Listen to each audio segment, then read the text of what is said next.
Bonjour, bienvenue dans cette vidéo. Nous allons continuer notre formation en Java. La vidéo précédente, on s'était limité à la création d'un projet, comment on a créé les packages et créé notre premier fichier tuto.java.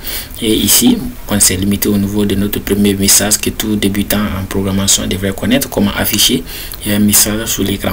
Donc ici, nous avons fait système auto-print. Bonjour, quand on compile, ça sort bonjour. Donc sur le coup, j'ai pris aujourd'hui de bien vouloir vous initier dans une notion très importante en programmation informatique, notamment universelle dans tous les langages de programmation. C'est cette notion qu'on appelle la notion des variables. Donc dans cette vidéo, nous allons parler un peu des variables. On a dit les variables, par définition, les variables sont des petits points mémoire qui sont créés au sein d'un programme qui vont contenir des informations, dont ces informations sont récupérables au cours de l'exécution ou manipulables pour pouvoir résoudre nos problèmes spécifiques que nous voulons créer. Donc ici nous avons les types de variables dont je vais vous parler dans cette vidéo. Nous avons les variables du type entier, les variables du type décimal, du type réel et les variables du type booléen. Donc ici, sans plus tarder, nous allons d'abord commencer à vous montrer dans cette vidéo comment vous pouvez déclarer une variable du type entier. Comme vous l'attendez, pour déclarer une variable du type entier en Java, vous écrivez int et suivi du nom de la variable. C'est ce qui est la syntaxe. Ça veut dire comme un algorithme type et non var. Donc ici nous aussi le type de notre variable, c'est puisque c'est un entier, nous allons dire int et on dit a point virgule. Donc ici pour l'instant nous avons déjà, ça c'est ce qu'on appelle la déclaration. Donc on a fait juste une déclaration d'une variable en entier. Donc les mêmes aussi, si nous voulons déclarer des variables du type décimal, nous allons faire float accompagné du nom de la variable et fini par point virgule. Donc les points virgule que je suis en train de mettre à la fin de chaque instruction, vous devez comprendre que Java est tellement sensible à la case. Donc ces points virgule à la fin de chaque instruction définit que telle instruction commence là et se termine là. Donc vous êtes obligé de mettre ces points virgule. Ici aussi on a parlé aussi d'un autre type de variable qui est double, qui veut dire réel. Un type de variable qui est beaucoup utilisé, les réels, puisque dans les réels nous avons les décimales et les nombres entiers. Donc c'est un peu, et après nous avons les booléens, je vais dire D, alors voilà, ABCD.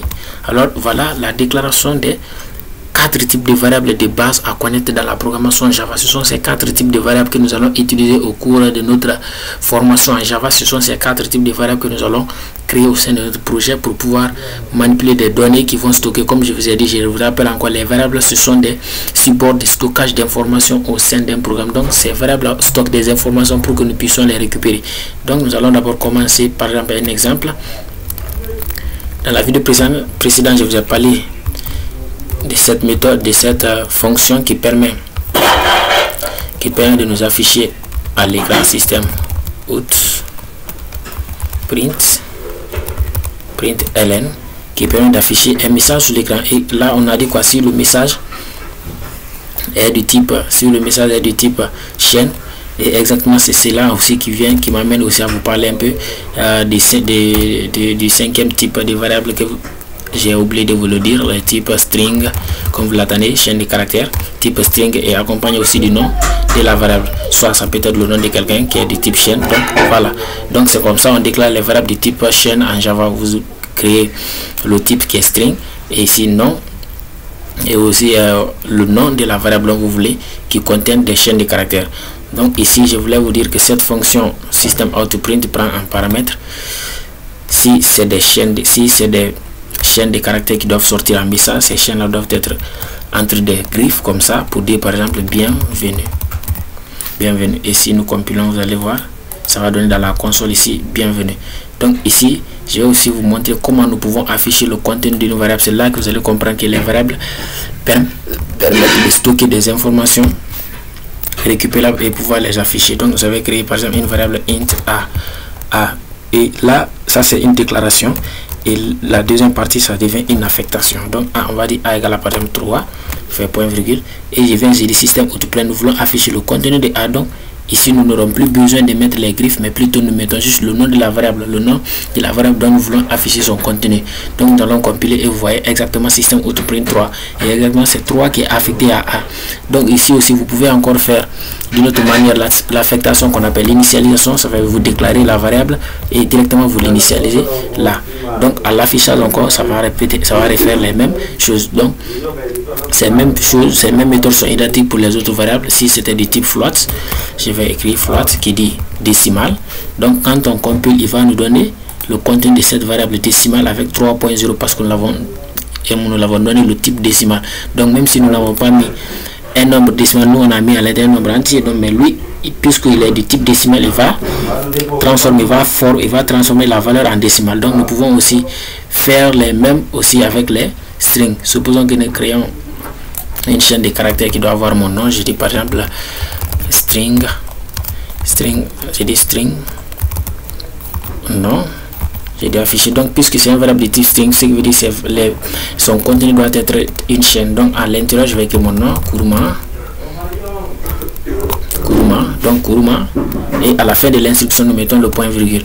Donc là nous pouvons afficher le contenu de cette variable à travers le nom ici. Comme je vous l'ai dit, si c'est le contenu d'une variable que vous devez afficher, vous entrez en paramètre de cette fonction système autoprint le nom de la variable et vous compilez. Voilà, il nous affiche ici Kuruma. Donc ici j'espère que vous êtes en train de bien comprendre. Et ici il y a la notion, je vais vous parler en dernière partie, les réels doubles. Les réels sont beaucoup plus utilisés, mais pour l'instant dans cette vidéo on peut dire double égale à 2. Cela n'aura aucun effet différent des autres.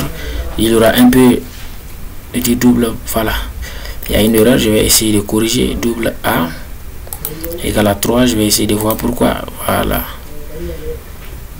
je vais voir pourquoi il y a l'erreur. Nous allons voir dans la console, on dit que tuto.java ligne 11, la ligne 11 a une erreur parce que le nom de la variable affiché exactement c'est ça. Donc voilà pourquoi il n'a pas trouvé le nom de cette variable, non, plutôt il y a A. Donc nous mettons A à l'intérieur et nous recompilons.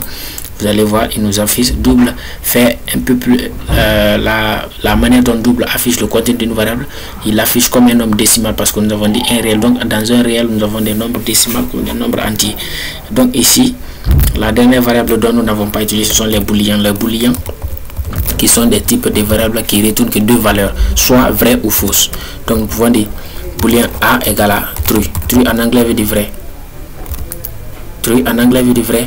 Ou vous pouvez, si c'est faux, nous écrivons false. False veut dire faux. Donc les variables de type booléen permettent d'analyser une condition à l'intérieur et vérifier si cette condition est vraie, alors de retourner une valeur. Donc c'est un peu ça sur les booléens. Les booléens nous allons l'utiliser dans des vidéos à venir. Je vais vous donner des exemples de booléens, comment les booléens sont utilisés. Donc merci pour votre suivi et votre attention. J'espère qu'on en a assez pris un peu de temps pour cette vidéo. Nous allons aller pas à pas pour que vous puissiez mieux comprendre la formation en Java. Donc c'était tout pour la vidéo et n'oubliez pas de vous abonner pour mieux m'encourager à faire plus de vidéos pour vous et me laisser assez de commentaires sur cette formation. Merci, on se retrouve dans la prochaine vidéo. À plus.